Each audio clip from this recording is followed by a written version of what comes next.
mon opinion est que la solution à l'est du pays, c'est d'abord une solution de la défense et non pas une solution sécuritaire.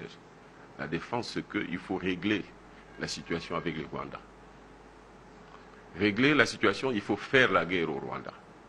Si nous voulons contrôler l'est de la République, il faut faire la guerre avec le Rwanda. Mais pour faire avec le Rwanda, il faut une armée, d'où il faut un pouvoir fort, avec des bonnes finances, occuper le Rwanda, à la limite, annexer le Rwanda au Congo. La solution pouvait se trouver dans le cadre de la CPGL. Tant qu'on ne fera pas la guerre au Rwanda, on ne mettra pas fin aux questions de sécurité. Donc il faut d'abord la défense.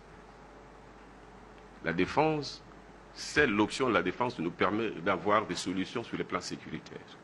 Il faut faire la guerre au Rwanda, occuper le Rwanda, administrer le Rwanda, annexer le Rwanda. La CPGL ne peut se faire qu'à ces prix-là. Les Rwandais, l'élite rwandaise aime tellement le Congo, les richesses du Congo, qu'elles viendront. Exploiter ça avec nous dans le cadre de la CPGL, après qu'on ait réglé. Comment vous pouvez, vous, élite congolaise, vous journalistes, penser qu'il est normal que les Rwandais influent sur la politique congolaise? L'Ouganda influe sur la politique congolaise en disant nous voulons tel plutôt que tel, ainsi de suite. Et que nous ne sommes pas en mesure de dire qui nous voulons comme président au Rwanda. C'est parce que nous sommes faibles.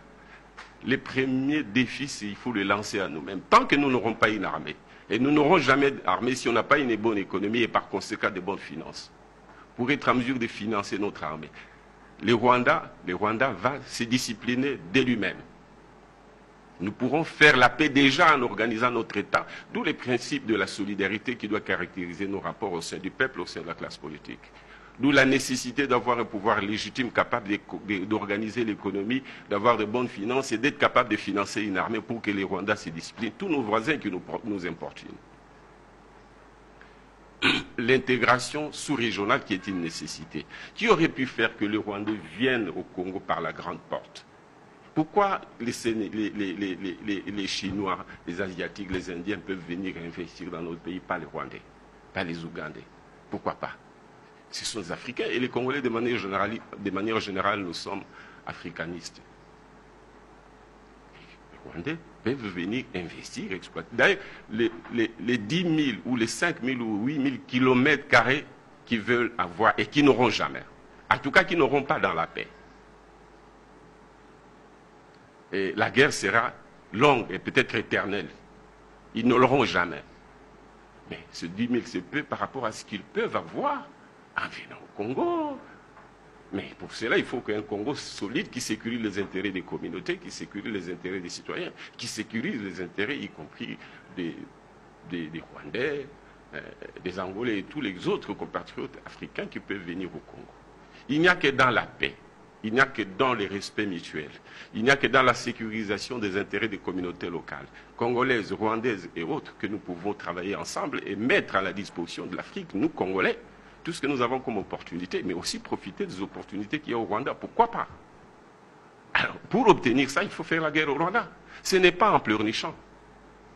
Peut-être que cette guerre-là ne sera pas nécessaire si déjà nous montrons que nous sommes forts, nous, Congolais, et que nous avons la cohésion entre nous. Les Rwandais pourront venir s'installer au Congo, faire le commerce, exploiter les richesses minérales, faire de sorte que les Rwandais qui sont nos frères, parce que nous, moi j'ai étudié avec des Rwandais, je ne savais même pas.